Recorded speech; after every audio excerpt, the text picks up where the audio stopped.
ये है क्यों सर आपकी कमी?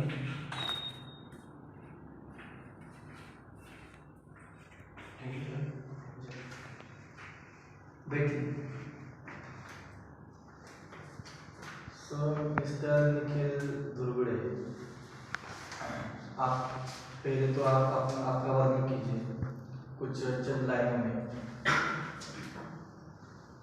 आपका परिचय दीजिए। सर मेरा नाम निखिल दुर्गुड़े, मैं पाटली गाँव में रहता हूँ। वो चीज़ें मत बताइए जो इसमें है। आपके बारे में ऐसा कुछ बताइए जो आपको लगता है कि पैनल को पता होना चाहिए।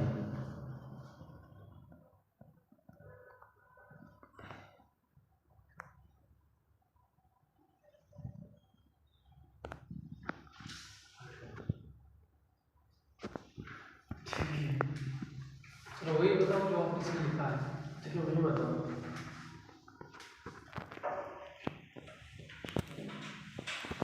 आपका परिचय बताओ।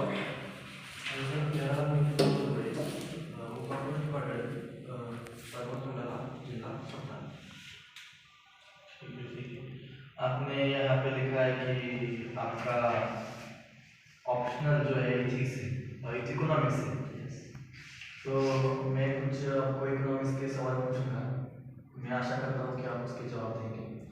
जब महंगाई बढ़ जाए तब सरकार क्या कदम उठाती है? जब महंगाई बढ़ जाए सरकार क्या कदम उठाती है?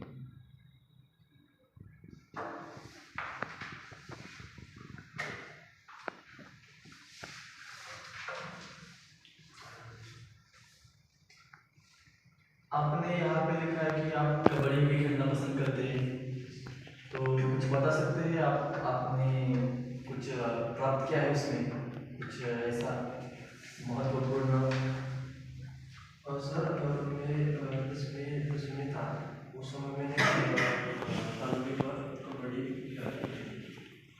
उस समय टीम का लीडर भी हूँ। आज कबड्डी खेल की दशा क्या है? मतलब आज कबड्डी खेल का अगर आपको कुछ पता है कि क्या उसका स्टेटस क्या है उसका? अभी कबड्डी का स्टेटस तो अच्छा ही है। और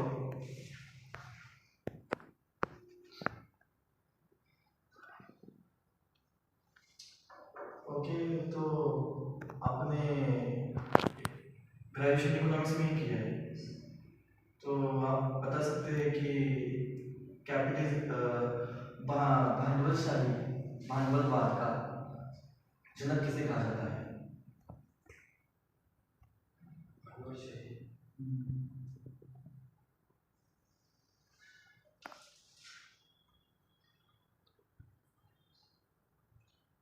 ये बड़ी हैरानी की बात है, आपने ग्रेजुएशन किया है,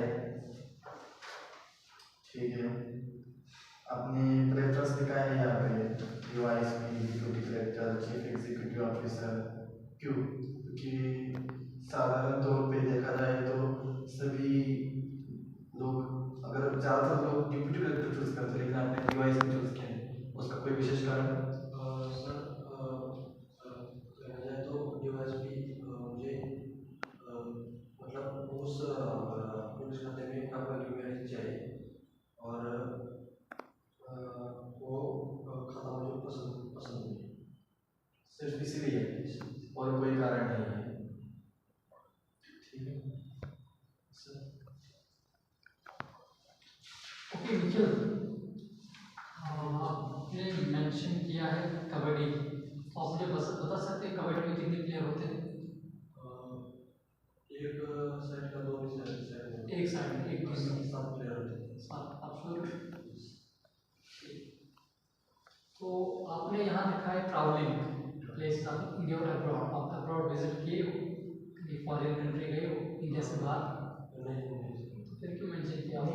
मेंशन किया नहीं, इंडिया के बाद मेरा ट्रैवल ओके, मैं आपको इकोनॉमिक्स के बारे में कुछ सिंपल से क्वेश्चन पूछूंगा। आप मुझे पहले बताइए इकोनॉमिक्स का फादर किसे माना जाता है? इकोनॉमिक्स का फादर एडम स्मिथ को माना जाता है। अच्छा, एडम स्मिथ की डेफिनेशन ऑफ इकोनॉमिक्स मुझे बताइए।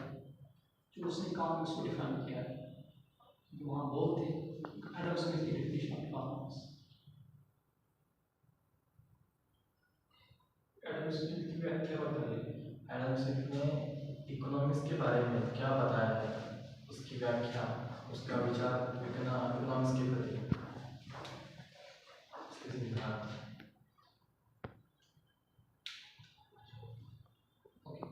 सो आपकी हॉबीज रीडिंग बुक्स, तो मुझे बताइए आप किस तरह की बुक्स रीड करना पसंद करते हो, फिक्शनल या नॉन फिक्शनल? फिक्शनल मतलब होती है जो बुक्स में आपके एकेडमिक्स में, नॉन फिक्शनल किसी की बायोग्राफीज पढ़ते हैं, ऑटोबायोग्राफीज पढ़ते हैं, किस तरह की बुक्स पढ़ते हो? आपने कहा है कि मैं बुक्स को रीडिंग में मेरी हॉबीज, तो आप किस तरह की बुक्स को पसंद करना, पढ़ना पसंद करते हो?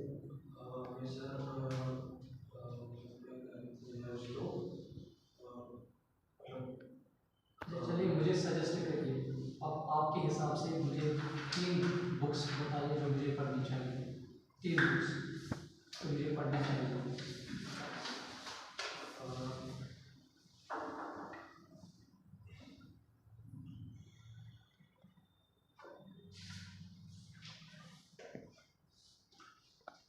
घबराने की कोई बात नहीं है, मेरा इंटरव्यू नहीं आपका, आप बता सकते हो। सर पहला तो रामगीता पढ़नी चाहिए, दूसरा छावा छत्रपति शिवाजी महाराज, ओके, तीसरा और तीसरा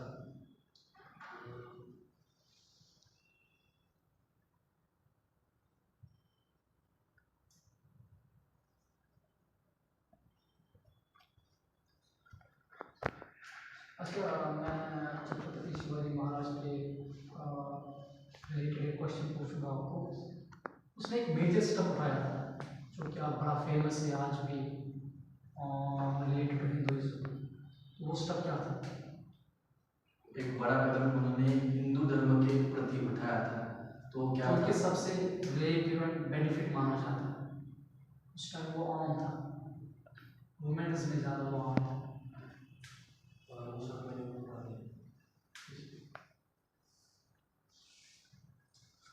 अच्छा, महाराष्ट्र से आप बिलोंग करते हो, महाराष्ट्र में कितने डिस्ट्रिक्ट है टोटल? अभी अभी 37 हुए हैं अभी, मतलब 26 जनवरी से आगे 37 नया कौन सा बना, नया डिस्ट्रिक्ट कौन सा बना? नया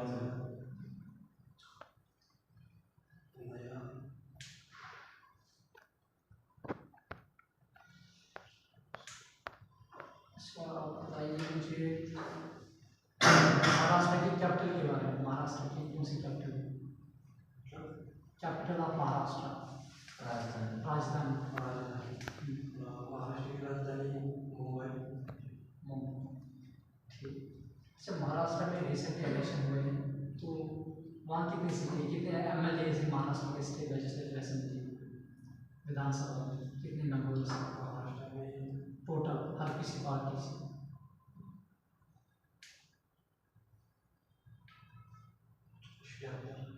हाँ, 76।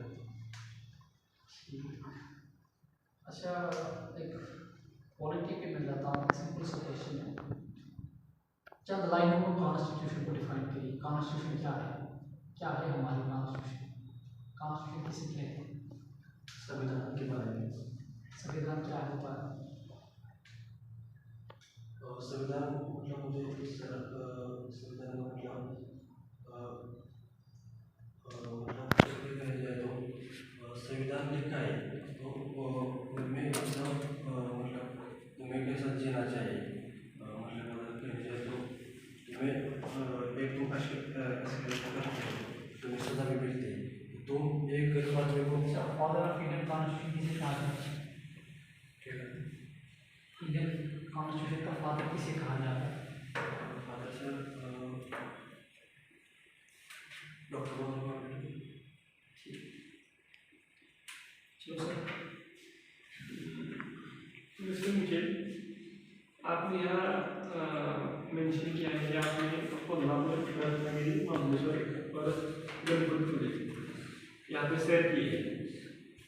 तो क्या आप कोल्हापुर शहर की वैशिष्ट बता सकते हैं? वैशिष्ट क्या है? कोल्हापुर शहर की विशेषता कही जाए तो सर पहला उधर हमारे महाराजे उधर रहते हैं। और दूसरा कही जाए तो शहर की विशिष्ट कुछ ना हो। शहर कोल्हापुर शहर किस बात के लिए जाना जाता है? ज़्यादा नहीं, कुछ चंद लाइनों में 2 से 4 आपने सिर्फ के कोल्हापुर की आपने बहुत कुछ देखा होगा कोल्हापुर में। क्या आपको विशिष्ट कुछ ना कोल्हापुर शहर की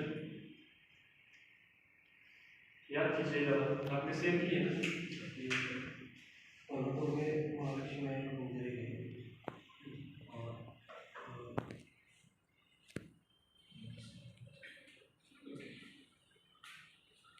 और सो कबड्डी में अभी कुछ देर पहले आपने बताया कि 7 प्लेयर होते हैं। राखी प्लेयर कितने होते हैं? राखी प्लेयर एक होता है। अब श्योर है? एक होता है। तो आपका पहला प्रेफरेंस है डीवाईएसपी। सो क्या आप डीवाईएसपी का काम बता सकते हैं एक जिले के तौर पर? डीवाईएसपी क्या काम करता है जिले में? उसका क्या पौधा होता है काम का?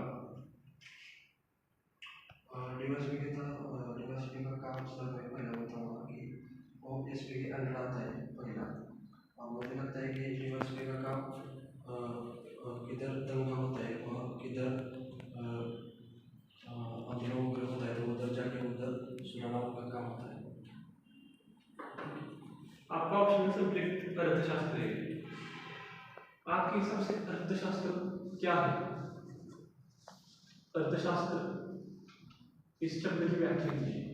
अर्थशास्त्र क्या है? और सर अर्थशास्त्र की व्याख्या की जाए तो अर्थ मतलब सब मतलब कि उसके लिए तो संपूर्ण व्यवहार को समझता है। मतलब एक राष्ट्र का व्यवहार, देश का व्यवहार और व्यक्ति का व्यवहार मतलब उस राष्ट्र 10वीं में आपके स्कोर देखा जाए, आपके मार्क्स देखे जाए तो हालांकि मिनिमम थे 55%। और जब आपके ग्रेजुएशन के मार्क हम देखते हैं तो हमें दिखाई पड़ता है कि 70%। इतना बदल कहाँ से हो गया आपके कि आपके मार्क इतने बढ़ गए? सर मैं तो कहना चाहूँगा कि मैं एकदम मेरा कौन सा ट्रिप नहीं था और क्या करना है ये कोई मुझे पता नहीं था। और मैंने जब ग्रेजुएशन के एक बार में एडमिशन किया मेरा मतलब सर ट्रिप ये हुआ था मतलब मुझे ये करना है इसलिए मैंने ग्रेजुएशन के टाइम पर स्टडी को। आप प्रेम के बारे में कुछ विशेष जानते हैं? आखिर प्रेम होता है?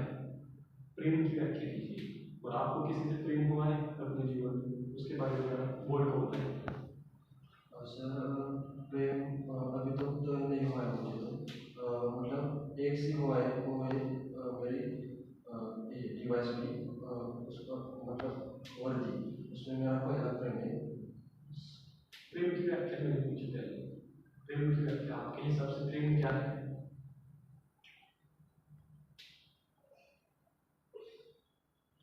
प्रेम कहिए तो सर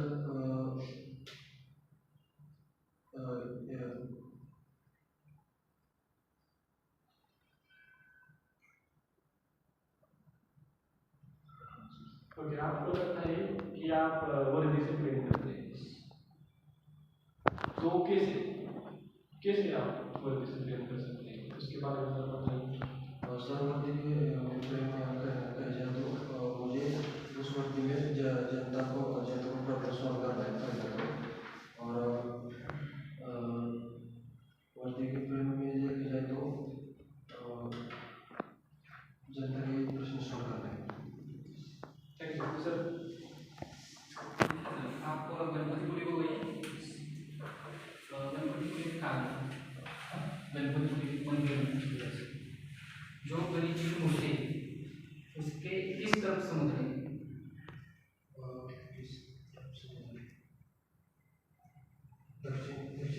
आगे, बाएं, दाएं, पीछे?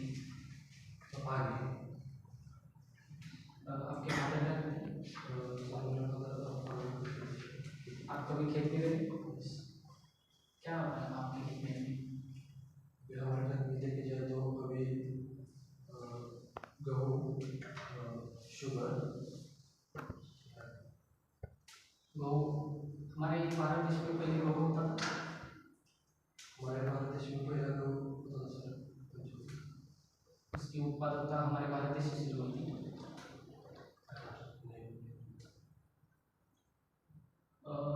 हमारे जो गेहूँ है, गेहूँ का जो उत्पादन है वो बढ़ाने के लिए किसने पहला प्रयास किया था?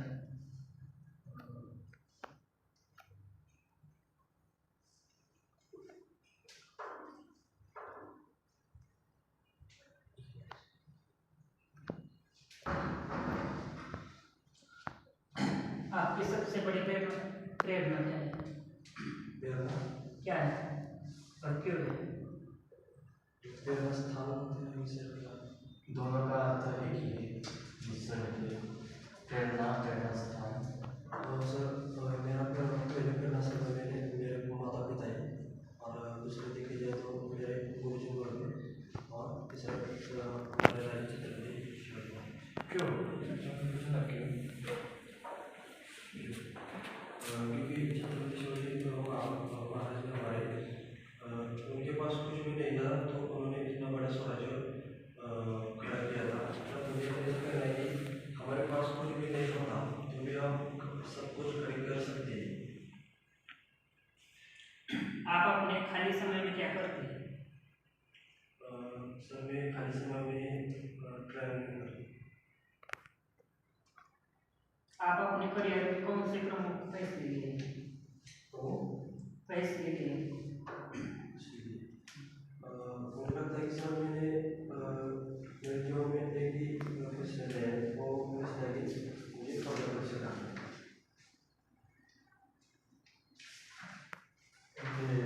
आपको 10वीं में 55% मार्क मिले। तो आप बता सकते हैं 55 किस पारे में आते हैं? जो पारे होते हैं 11 सर। हाँ, और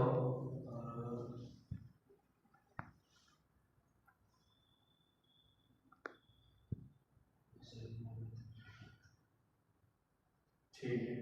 और 55 को किस किस से भाग जा सकता है? ऐसे अंक बताइए जिससे 55 को भागा जा सकता है। सर 55 को 5 से भागा जाता है, भागा जा सकता है। मुझे लगता है कि 55 को बस 5 से ही भागा जाता है। सिर्फ 5? आप श्योर है? 11 से नहीं भागा जा सकता? 11 से?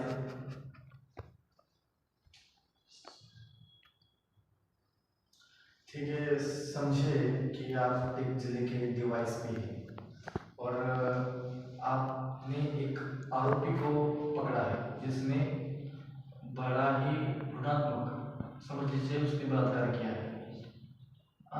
लेकिन दबाव आता है ऊपर से और वो निकलता है किसी राजनीतिक आदमी का बेटा, और आपको छोड़ना पड़ता है, और आप उसके जगह किसी और का एनकाउंटर कर देते हैं।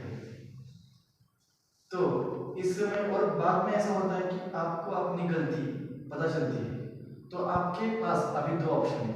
एक तो आप चुप रहेंगे, या आप एक खुलासा जाके सबके सामने करेंगे कि उसका जिसका मैंने एनकाउंटर किया वो असली में गुनहगार नहीं है, और इससे हो सकता है तो इसकी आपकी नौकरी भी जा सकती है। आपकी नौकरी जाएगी तो क्या करोगे आप?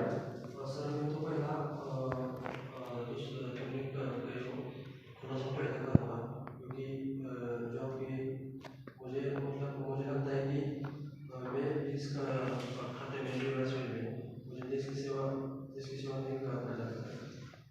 लोगों की सेवा करने के लिए मैं आया हूँ। लेकिन समझ लीजिए आपके घर से भी दबाव है, उन्हें भी ये चीज़ मालूम है, लेकिन वो आपको बता रहे हैं कि बेटा ऐसा मत करो, हम रास्ते पे आ जाएंगे, तब क्या करोगे आप? सर मैं जॉब से ये करूँगा, मतलब खुलासा ही करूँगा कोई और रास्ता है?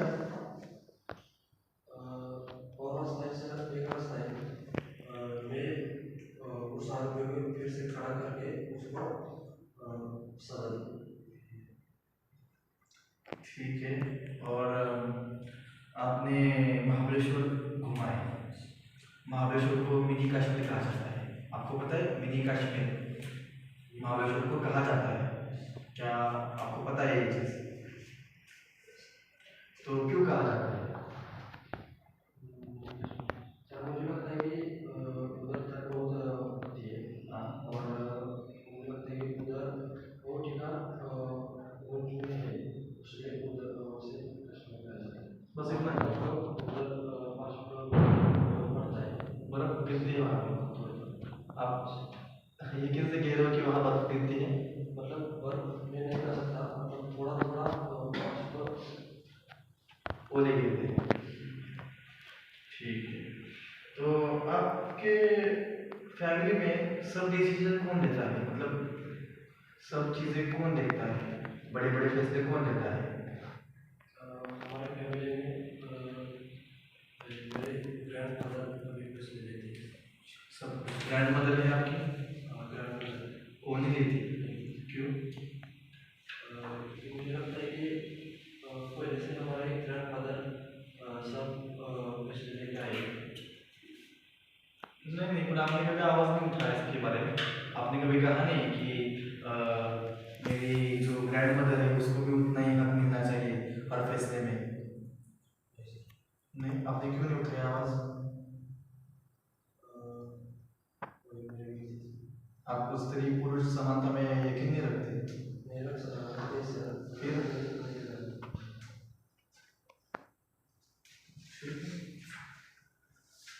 आप छत्रपति शिवाजी कॉलेज सातारा, यहाँ पे आपने आपकी पदवी पूर्ण की है। आपको पता है शिवाजी महाराज को कितनी पत्नियां थी?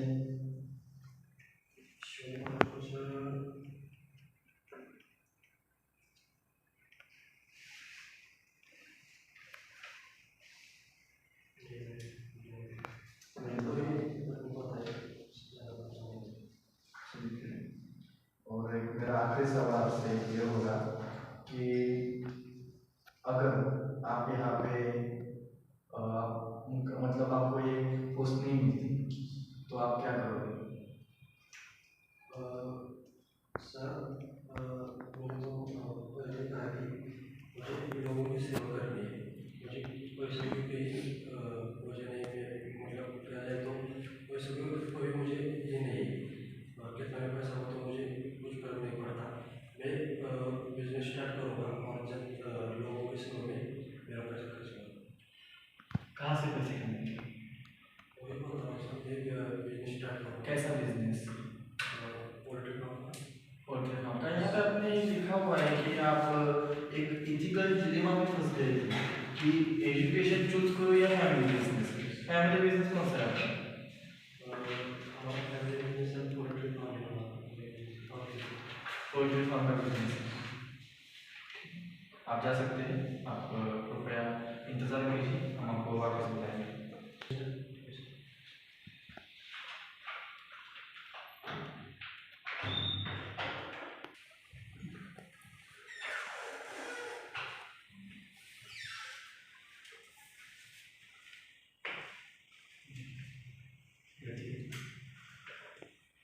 तो कैसा लगा आपको इंटरव्यू? कुछ कहना चाहोगे आपके इंटरव्यू के बारे में? क्या आपने कुछ नोटिस किया? हम बताएंगे, लेकिन आपको क्या लगा? सर मैंने पहली गलती की थी। मुझे सर बहुत कुछ समझ आए, पहली मुझे गलती। और आपका आवाज़ बहुत धीरा है, बहुत चीज़ है। ठीक है, तो हम समझ सकते हैं कि यहाँ पे जो आपने इंफॉर्मेशन यूज़ की है और हमें जो प्रोवाइड की है और आपका बैकग्राउंड देखते हम समझ सकते हैं कि आपका पहला इंटरव्यू है। और उस हिसाब से हम बोलेंगे कि आपने कोशिश की और उस कोशिश में आप कामयाब रहे लगभग। फिर भी हमारा काम है कि गलतियों को समझाना और उन्हें आप समझें और अगली बार। तो पहली गलती थी कि बेसिक्स क्योंकि हम एक्सपेक्ट करते हैं अगर आप इकोनॉमिक्स में ग्रेजुएशन करते हो तो आपको कुछ चीज़ें बेसिक, ऐसा भी नहीं कि हमने कुछ डिटेल ना पूछा है, बेसिक्स क्वेश्चन पूछे, मुझे लगता है आपको पता है, ज़रूर पता होंगे, मुझे इसमें कोई डाउट नहीं है। आप एक होशियार एक व्यक्तिमत्व है, लेकिन जो आप प्रेशर नहीं झेल पाए उस वजह से आपको वो सवालों के जवाब आप दे नहीं पाए। तो ये गलतियाँ होनी चाहिए कि आप घबराए हुए थे, बहुत दिख रहा था सर यार आपकी सिटिंग पोजीशन मुझे नहीं लगता कुछ उसमें खराबी है, सब बढ़िया है।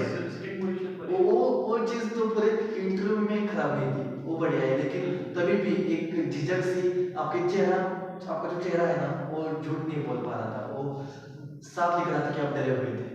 तो वो एक चीज़ है। और आपकी उसने कहा कि आपकी आवाज़ धीमी थी और वो वहाँ तो बहुत धीमी थी जहाँ आपको कुछ नहीं आता था, तो मुझे नहीं आता ये जोर से कहने में शर्म नहीं आनी चाहिए। अगर नहीं आता नहीं आता, एक कोई नॉलेज की टेस्ट नहीं है, एक व्यक्तित्व की परीक्षा है। आपको कितना आता है ये तो हम देख चुके हैं, आप देखें इसकी परीक्षा दी होगी, फिजिक्स दी होगी, हम समझ सकते हैं कि यहाँ पे यार इंसान आके उसको सब नहीं पता होगा, लेकिन हमें शर्मा नहीं है अगर कोई चीज़ स्वीकार करें। और कहीं जगह पे आपने गलत इंफॉर्मेशन दी है, हम भी समझ सकते हैं कि ये प्रेशर की वजह से हुआ है। और कुछ आप जगह पे आप श्योर भी नहीं थे कि आप बोल सकते थे कि नहीं मुझे नहीं पता, आगे जाके आपको वो दिक्कत हुई थी, फिर आपको उस सवाल का जवाब नहीं आया। एंड वो धीमी आवाज़ की वजह से आपके शब्द भी क्लियर नहीं थे। और लास्ट चीज़ में बोलूँगा कि आपका आई कॉन्टैक्ट, आप नीचे देख रहे थे, नीचे यहाँ वहाँ, तो ये साइन है कि आप बहुत डरे हुए हैं, आप प्रेशर नहीं फेस कर पाए। बाकी मुझे तो आपका इंटरव्यू बढ़िया लगा और मैं जानता हूँ कि एक आपका पहला इंटरव्यू है, आप बहुत अच्छे करोगे। ओके, जहाँ तक मुझे लग रहा है मीटिंग करने की बोल रही है, आपको इतना प्रेशर था, आपने मीटिंग्स भी गुड मॉर्निंग नहीं कहा आपने, थैंक यू नहीं किया, गुड इवनिंग आपने अंदर आने से गुड मॉर्निंग मुझे मीटिंग्स नहीं किया। सेकंड थिंग, मैंने आपको बेसिक सा क्वेश्चन पूछा था अबाउट छत्रपति शिवाजी महाराज के बारे में, उसने कौन सा रोल किया था, तो आप जाके पढ़े, उसने सदी को रुकाया था, सदी जो चल रहा था, जो विडोज थे, पता है विडोज को होते हैं, विधवा औरतें, उनको लाया जाता था उनके हस्बैंडों के साथ।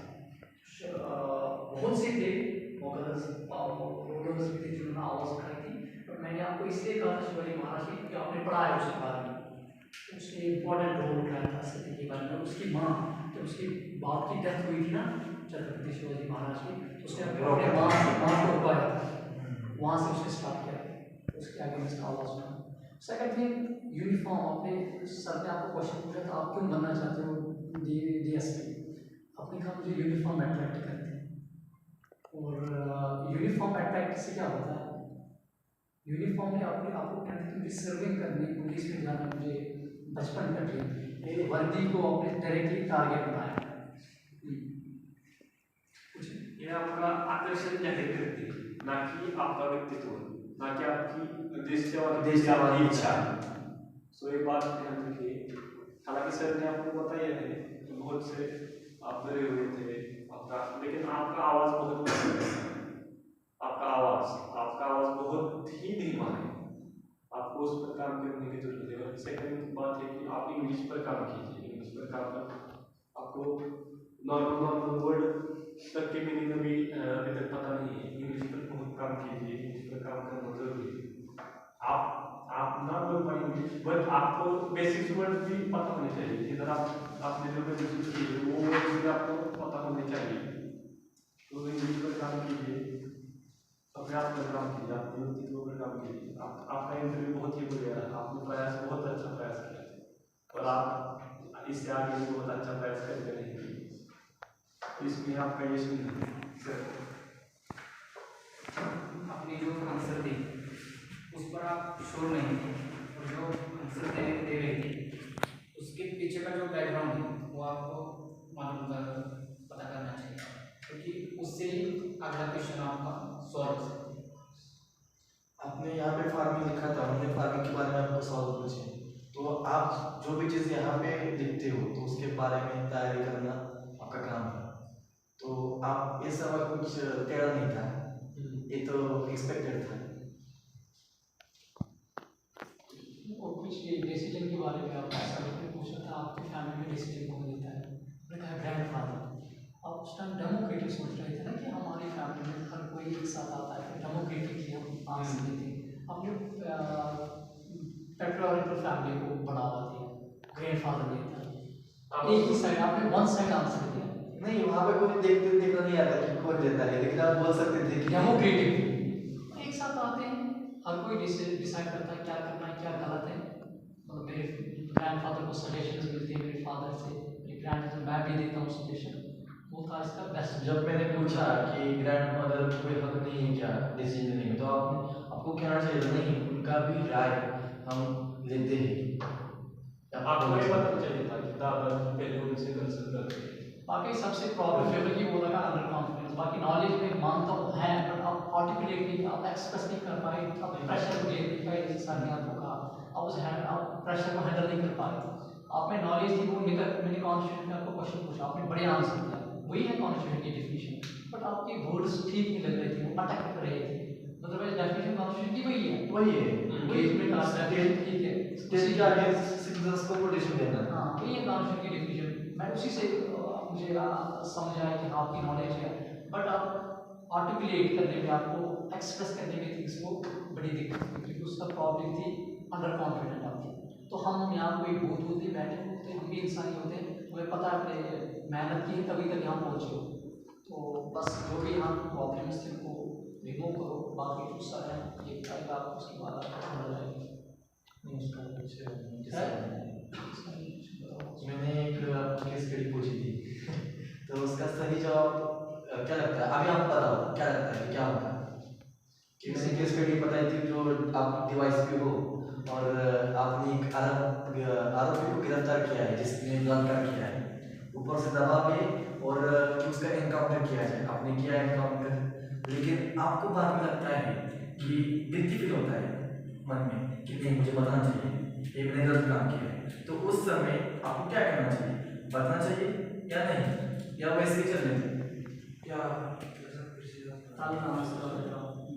मैं कहता हूँ कि आपको प्रेशर है ऊपर से कि एक तो उस आरोपी को कुछ तो निपटा दो, तो आपने उसका एनकाउंटर कर दिया है, हाँ, फिर आपको बाद में लगता है कि नहीं, पछतावा होता है कि मैंने उस आदमी को, गलत आदमी को मार के गलती कर दी। आपने जो सही आरोपी था उसको छोड़ दिया क्योंकि वो राजनीतिक का बेटा था, लेकिन उसकी जगह आपने दूसरे को मार दिया क्योंकि प्रेशर था, किसी को तो बदला कराना पड़ेगा ना। सर वही तो सर पहला क्वेश्चन समझ में नहीं आया था, ऐसा लगा था कि जो पॉलिटिक्स में दबाव आया था वो मतलब वो राजनीति का बेटा था, ऐसा मुझे पहले लगा था। और फिर मुझे ऐसा लगा कि वो दूसरी मतलब मैंने उन पर गोली चलाई है, वो मुझे ऐसा लगा था कि मैंने पहला मैंने जिसको गोली चलाई थी वही बलात्कारी है। नहीं, वो निर्दोष है, आप एक निर्दोष को मारते हो क्योंकि ऊपर से दबाव है, क्योंकि उस आप जिसने बलात्कार किया है वो राजनीतिक का बेटा है, तो आपने उसको छोड़ दिया। सर पहला मैं तो कहना चाहता तो राजनीतिक हो या दबाव, मतलब मैं दूसरा आदमी को कभी भी नहीं मारूंगा पहला तो, और मुझे लगता है कि ऊपर से दबाव मतलब आने तक यही मैं चाहता था। जब मारूंगा फिर जब उसको मैंने पूछा था सवाल, तब उसने क्या कहा था कि मैं बताऊंगा, लेकिन आप उसको प्रेशर नहीं है, तो उसने क्या किया कि मैं पहली चीज है उसको मारूंगा ही नहीं मैं किसी निर्देश की हत्या नहीं करूंगा, ये पहला उसका आंसर है और आपने अभी दिया है उसका आंसर। नहीं सर, मुझे पहला तो वो मैंने इनकाउंटर किया है, वो मुझे मतलब मैंने इनकाउंटर किया उसका और फिर मुझे समझ में आया कि वो नहीं है, वो दूसरा है, ऐसा मुझे पहले लगा। ये उनको भी समझ आया था। ये क्या कहते हैं उसे, आपने फिर उसको कहा था कि मैं जॉब छोड़ दूंगा, मतलब आपने ऐसा कहा कि आप ऑनेस्ट हो, उतनी ऑनेस्ट दिखाने की ज़रूरत है ही नहीं, होती ही नहीं, क्योंकि इंटरव्यू को भी पता होता है, क्योंकि जो बचपन से इतनी मेहनत करता है जॉब पाने के लिए, वो फिर एक मास उसमें अदर और बहुत जॉब सारे छोड़ना मतलब भाग जाने का ये संकेत है। सर वो वैसे सेकंड थिंग आपने कहा मेरा कि पहला कहना क्या था कि मुझे लगा वो मैंने दूसरे आदमी को कॉल किया है, तो मैं वही बात है कि प्रेशर की वजह से आपको सवाल नहीं समझ आया, तो आप कह सकते थे कि मुझे सवाल नहीं समझ दोबारा आया। से आप पूछ सकते थे। उन्हें समझ आया सवाल, उन्हें सभी को समझ आया कि मैंने क्या कहा था उस समय। तो वही बात है, प्रेशर की वजह से आप यहाँ पे गलती कर बैठे। शॉर्ट में आपकी नॉलेज अच्छी थी, आपकी रिटेन पावर नहीं है, प्रेशर को हैंडल करने की पावर नहीं है। जितना आप अनकंफर्टेबल लोगे अपने इस कॉन्फिडेंस को, या टफ सिचुएशन में उतना बिल्ड हो जाएगा। बाकी लास्ट क्वेश्चन से आप पूछेंगे तो हम छोड़ेंगे। ज़्यादा से ज़्यादा मौके थ्रू दीजिए, फिर आपको उसकी आदत हो जाएगी।